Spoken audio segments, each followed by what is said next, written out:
E aí galera, paz do Senhor, como é que vocês estão? Espero que todos estejam bem, espero que todos estejam gozando de boa saúde. E agora eu quero falar com vocês sobre a nossa devocional, lendo a Bíblia, espero que você esteja lendo a Bíblia e se fortalecendo no poder do Espírito Santo. Bom, hoje nós vamos começar a nossa devocional do livro de Lamentações. O livro de Lamentações é um livro que você tem que ler, que a gente chama de uma única sentada. Sentou e leu. Sabe por quê? Porque ele é quase uma continuação do livro de Jeremias. Ele é quase uma continuação. Lamentações, ele é uma coletânea de 5 poemas muito bem estruturados, que tem um forte apelo emocional por causa do seu conteúdo, e que lamenta a destruição de Jerusalém. Então você já leu o livro de Jeremias. Você finalizou o livro de Jeremias ali com os últimos dias do reinado de Zedequias, a queda de Jerusalém, o exílio, e termina ainda falando do rei Joaquim, que depois acabou recebendo uma bondade da parte do rei da Babilônia, né? Então esses 4 poemas, os cinco poemas que tem aqui, eles têm uma coisa muito legal, porque os 4 primeiros são acrósticos, ou seja, eles iniciam com uma letra do alfabeto hebraico, né? Sempre com uma letra e assim sucessivamente. Se fosse o nosso alfabeto, então o versículo 1 seria o A, começaria com a letra A, o versículo 2 com a letra B, e lembrando que essa divisão de versículos não é exatamente a divisão hebraica. Tá? Então, por exemplo, lá no capítulo 4, muito embora inicie com 22 letras do alfabeto hebraico, ele tem mais de 60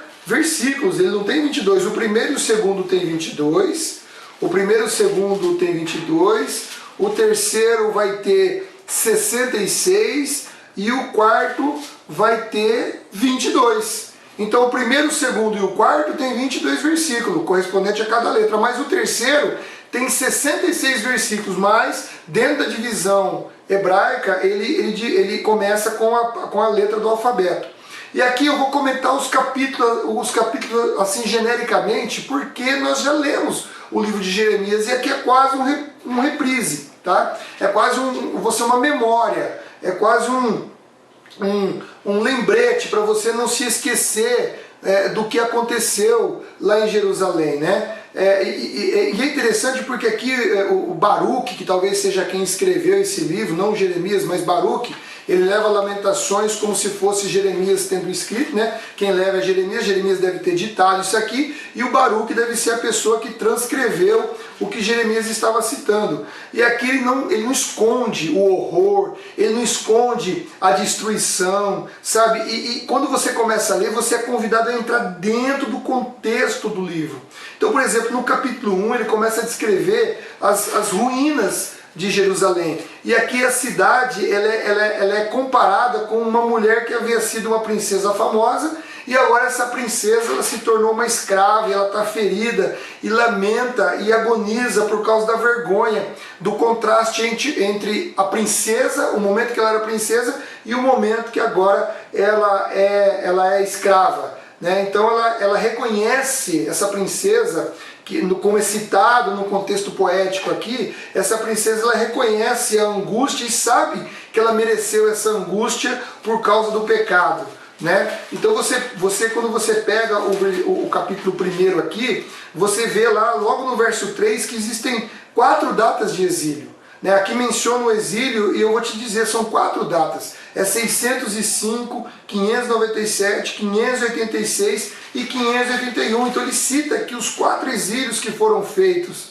do povo de Judá, né? E aí fala que o seu povo procura pão, geme procurando pão, os estrangeiros profanaram o templo, fala que pediu ajuda aos aliados e acabaram se lascando porque os egípcios não atenderam o pedido. E é verdade, lá no verso 19, no capítulo 19, né? Eles falam que as pessoas estavam morrendo de fome naquela época, porque lá na Palestina, naquela região, só tinha chuva, tinha pouca chuva no outono e na primavera, e o verão era seco, muito seco, e como ele era muito seco, ele destruía a plantação. Então, obviamente, por causa do cerco, o alimento acabou cessando, e as pessoas acabaram morrendo de fome, acabaram definhando de tanta fome. Já no capítulo 2, é um resumo da situação vergonhosa daqueles falsos profetas, daqueles líderes odiosos, dos chefes, né? Aquelas pessoas odiosas que pecaram, as moças que eram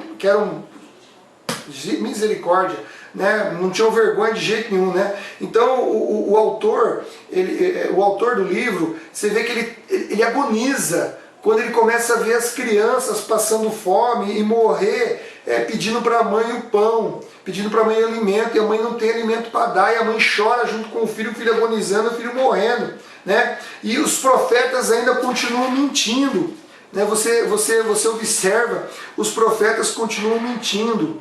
Ele diz aqui, ó, fala da violação do santuário, no capítulo 2, verso 7. O Senhor rejeitou o seu altar e desprezou o seu santuário. Por que Deus desprezou o santuário? O templo que ele disse que ia o nome dele. Porque os caras entraram lá dentro e fizeram safadeza. Os sacerdotes cometiam adultério dentro do templo. Profanaram o santuário. Trouxeram imagens pagãs, ofereceram sacrifícios pagãos. Eles detonaram com o templo, então Deus não tinha prazer naquilo não. Deus queria mais era destruir. E aí você vê lá no verso 12, falando que as mães viam os filhos lutando para respirar. Olha, parece nós aqui na época do coronavírus, né? Mesma coisa. E lá no verso 14 você vê que os profetas, ao invés de mostrar o pecado do povo, não, anunciavam mensagens enganosas e enchiam as pessoas de falsa esperança. Todos que passavam caçoavam, o pessoal estava zoando, os inimigos estavam zombando do povo de Judá, né? E tudo isso aconteceu, e o texto fala disso, porque Deus retirou a misericórdia do povo e cumpriu a promessa de julgar o povo pelos seus pecados, como o próprio texto acaba dizendo isso, né? Ele fala assim, ó, no dia da ira do Senhor ninguém escapou e nem sobreviveu. Os filhos que levei em meus braços e criei, o inimigo destruiu. Quer dizer, é muito claro, o texto aqui de Lamentações é um texto muito claro. No capítulo 3, é um testemunho, o autor, ele viveu a destruição, ele viveu a guerra, ele viveu ali a invasão, ele viveu a destruição do templo, a queimar o palácio, queimar as casas, queimar a cidade, derrubar os muros. Então ele viu e foi testemunha da ira de Deus. E ele sente náusea da carnificina que foi ali. Lembra que Deus falou que transformaria Jerusalém numa segunda Tofete? Numa segunda Tofete, onde os corpos iriam ficar ali, ia encher, não ia ter nem como prantear por causa daqueles corpos. Então a alma aqui do escritor, ela está arrasada, ela está com vergonha, a alma dele está inundada, inundada de constrangimento, mas ao mesmo tempo, no segundo momento, sabe, ele tem esperança ao perceber que a ira de Deus não vai durar para sempre. Que a ira de Deus, ela é dura, ela é difícil, mas ela não dura para sempre. Então a fidelidade, o amor e a bondade de Deus é suprema, é maior do que o momento que ele está vivendo. A salvação de Deus é maior do que o momento que eles estavam vivendo ali, né? Então ele até menciona que o fiel quebrantado, ele acaba entoando um cântico de alegria a Deus, porque ele sabe que Deus é bom, e que aquele pecado, e que aquele momento é um momento merecido por conta do pecado que eles tinham cometido, né? Então, muito embora houvesse uma dor, muito embora houvesse lágrimas, né, eles procuravam demonstrar o arrependimento. Então você vê aqui o capítulo 3, tem até uma passagem muito bonita, diz: o amor do Senhor não tem fim, a sua misericórdia é seu inesgotável. Você está entendendo? Então no meio da catástrofe ele fala a misericórdia do Senhor. Então há esperança, né? O Senhor é bom para os que dependem dele, para os que o buscam. Está falando o quê? De arrependimento, de se voltar para Deus, né? Portanto, é bom esperar em silêncio pela salvação de Deus. Não murmura, não fica falando besteira, não fica reclamando do tempo, porque ali o que aconteceu foi pecado. Muitas vezes nós cometemos pecado, sofremos a consequência do pecado e achamos que Deus tem obrigação de nos livrar. Não é assim que funciona, não é assim, né? A melhor coisa, conforme as coisas estão acontecendo, em vez de murmurar, é você ficar em silêncio e esperar pela salvação de Deus. É bom que as pessoas se sujeitem ao jugo da disciplina. É a melhor coisa que o ser humano pode fazer, é se sujeitar ao jugo da disciplina de Deus, porque a disciplina é por amor, e a disciplina é o que ela quer na verdade, é nos levar para o caminho do céu, nos corrigir. Lá no capítulo 4 é uma descrição muito sombria da devastação que antecedeu e depois sucedeu o rompimento lá dos muros de Jerusalém pelos inimigos. Então há um contraste claro entre os anos de glória, em que Judá era um país muito bem sucedido, com o castigo e o momento que eles estavam vivendo da justiça de Deus. Então você vai ver ali, né? Você vai ver ali um contraste. No verso 10, por exemplo, ele fala que as mulheres de bom coração cozinhavam seus próprios filhos, eles o comeram para sobreviver ao cerco, né? Mas foi o que aconteceu por causa do pecado dos profetas e a maldade dos sacerdotes, ao reconhecimento. Esperamos em vão pelos nossos aliados, mais uma vez mencionando aqui que esperaram em vão os aliados, né? Mas depois vem a restauração, né? O nosso rei ungido do Senhor, a vida da nossa nação foi capturado pelos laços dele. E aí ele fala que a bela Sião foi castigada pela sua maldade, mas ela será restaurada. Então há aqui um retrato do que foi antes, do que foi depois, mas tem sempre a esperança na misericórdia de Deus. E o capítulo 5, ele pede a Deus que considere atentamente a situação do povo, né? E termina com uma súplica por salvação de toda a nação. Então ele coloca: somos órfãos, já não temos pai, né? Por causa da situação que eles estavam vivendo. Os príncipes são pendurados pelas mãos, os idosos são tratados com desprezo. E aí lá no finalzinho, ele fala: pois o monte Sião está desolado, tornou-se morada para os chacais. Mas tu, Senhor, reinas eternamente, teu trono permanece de geração em geração.